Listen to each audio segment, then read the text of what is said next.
Hola, nos encontramos en el cementerio sacramental de San Isidro de Madrid, junto a la tumba del general Fulgencio Batista Saldívar, antepenúltimo dictador de Cuba. Yo soy Pedro Enrique Pujals y este es mi canal, El Tesoro del Presidente. Si quieres conocer más sobre la vida de este importante personaje en la historia de Cuba, acompáñame en esta serie de vídeos de mi canal sobre los orígenes, el ascenso y la caída de Fulgencio Batista Saldívar.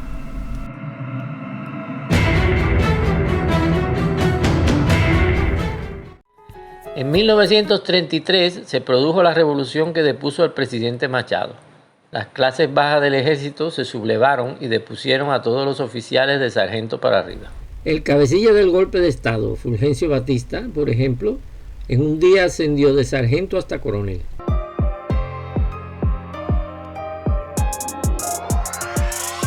Tras el golpe de los sargentos, los oficiales destituidos no se quedaron de brazos cruzados. 400 de ellos se atrincheraron en el Hotel Nacional, exigiendo recuperar sus mandos y privilegios. En este hotel estaba alojado, haciendo su convalecencia, el jefe del ejército, general Julio Sanguilí, que se había operado recientemente de una úlcera, y también era la residencia del embajador americano Sumner Welles, que en cuanto vio que los oficiales se concentraban en actitud beligerante, se apresuró a abandonar el hotel, tanto por su seguridad como para no significar que estaba de parte de ninguno de los bandos. En 1933, el Hotel Nacional no solo era el más lujoso de Cuba, sino también el más nuevo y el de mayor capacidad, con 500 habitaciones. Era un edificio sólido, de buena construcción, situado en una posición estratégica sobre una roca frente al mar, en donde antaño hubo una fortaleza española. Realmente constituía un bastión difícil de dominar. En octubre de ese año, el hotel se convirtió en el epicentro de una feroz batalla. El presidente Ramón Grau San Martín ordenó a Batista sitiar el lugar. 4.000 soldados rodearon el hotel, instalaron ametralladoras y cañones y bloquearon cualquier acceso. A pesar de quedarse sin agua ni electricidad, los oficiales se negaban a rendirse. El 2 de noviembre, a Grau se le agotó la paciencia y dio la orden de realizar un asalto final al hotel. A las 5 de la mañana, Batista instaló su puesto de mando en un garaje a 5 calles del hotel y dio la señal de ataque. Los oficiales atrincherados se defendieron ferozmente. Con conocimiento militar y excelente puntería, causaron muchas bajas a las mal preparadas tropas de Batista, que tuvieron que retroceder. Entonces Batista optó por un ataque más letal, empleando la artillería. Bombardeó el hotel con cañones de 35 y 75 milímetros, apoyado por la artillería de los barcos de la Marina. Algunos proyectiles cayeron en el mar y otros en la ciudad, aumentando el caos. A las 6 de la tarde, ya sin municiones, los oficiales se rindieron y fueron hechos prisioneros. Sin embargo, 10 de ellos fueron asesinados a tiros por los soldados al salir del hotel. ¿Fue una confusión o fue una venganza por sus camaradas caídos? Hasta hoy sigue siendo un misterio.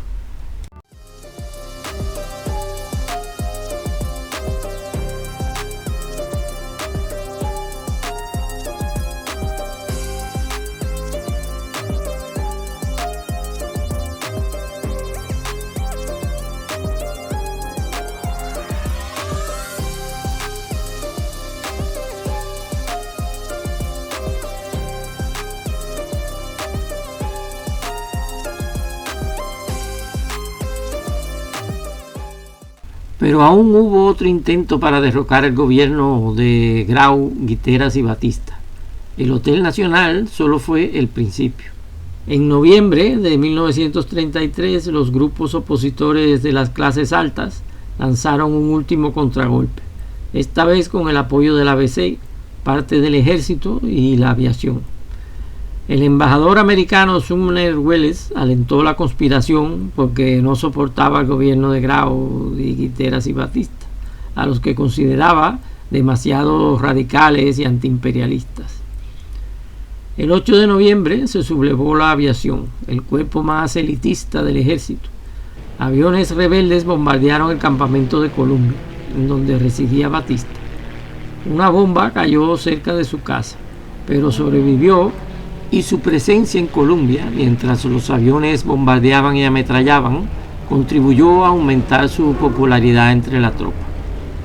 La base aérea de la aviación cubana se encontraba en el mismo campamento de Columbia y fue tomada por los soldados leales, después de un corto combate con algunos sublevados que trataron de impedir el acceso. Y los aviones sublevados quedaron en el aire sin campo de aterrizaje y se vieron obligados a hacer aterrizajes de emergencia, como este que vemos aquí volcado en un campo de Nequén. Por suerte, el piloto salió vivo y pudo escapar al extranjero. Los sublevados tomaron comisarías, cuarteles y ministerios, mientras el gobierno de Grau decretaba el estado de guerra. Batista llamó al capitán Gregorio Querejeta, un oficial negro ascendido en la Revolución de los Sargentos, para organizar la contraofensiva. En el transcurso del día, las tropas leales al gobierno fueron recuperando uno a uno los cuarteles y las estaciones de policías ocupadas por los revolucionarios.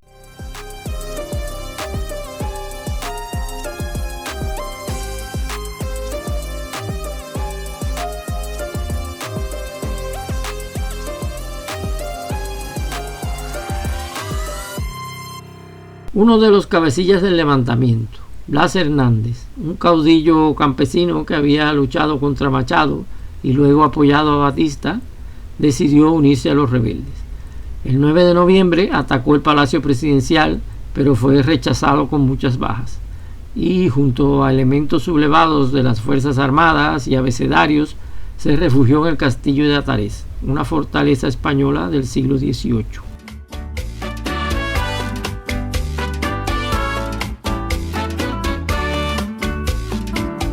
Batista actuó con dureza. Ordenó un brutal asalto con artillería terrestre y naval. Los cruceros Cuba y Patria bombardearon el castillo desde la bahía. Además, también se emplearon morteros y cañones de 75 milímetros. 500 muertos y más de 1000 heridos entre los dos bandos fue el saldo de esta batalla final. Blas Hernández fue capturado y ejecutado en el acto. Otros cabecillas fueron fusilados tras consejos de guerra. Tras estas victorias, Batista eliminó a todos sus oponentes militares. A partir de ese momento, se convirtió en el verdadero dueño del ejército, en el hombre más influyente de Cuba. Pero su ambición no tenía límites. El embajador estadounidense Sumner Welles lo sabía y lo vio como una pieza clave en la política cubana. Welles sostuvo varias reuniones secretas con Batista y fue directo. Le dijo que Washington nunca reconocería el gobierno de Grau San Martín. Batista entendió el mensaje. Si quería proporcionar la estabilidad política y social en el país que exigían los americanos para darle su apoyo, tenía que deshacerse de sus antiguos aliados del 4 de septiembre. La noticia de la conspiración llegó a oídos de Grau, que intentó destituir a Batista, pero ya era demasiado tarde. Antonio Guiteras, el líder más radical del gobierno, incluso propuso fusilarlo por traidor. Pero Batista fue más rápido y efectivo. El 15 de enero de 1934, el gobierno de Grau cayó. Su breve gestión pasó a la historia como el gobierno de los 100 días. Batista no asumió la presidencia, pero puso a Carlos Mendieta en el cargo, un viejo general de la independencia y un hombre de su confianza.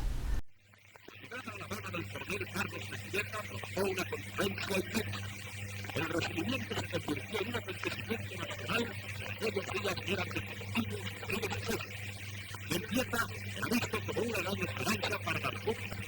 Veterano de la independencia y limpio expediente político en la Cámara Republicana, Mendieta había presidido al partido Unión Nacionalista, que inició la puja contra el Caracas.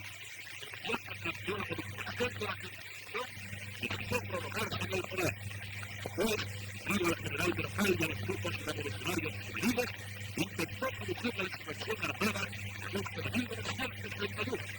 Ahora, anunciaba su año de la partir de ese momento, Batista controló tanto el poder civil como el militar y se convirtió en el verdadero poder en Cuba.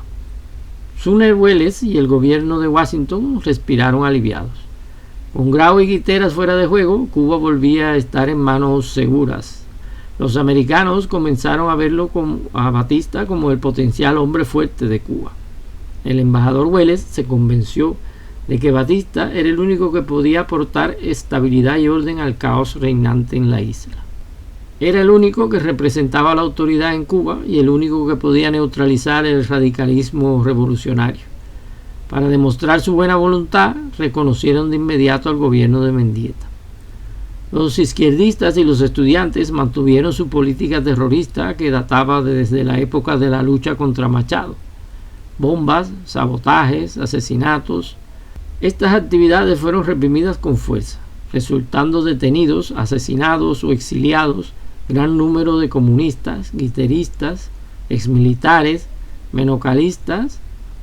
En mayo de 1935 resultó muerto Guiteras en El Morrillo, en Matanzas, y poco después este estado de violencia terminó por desaparecer.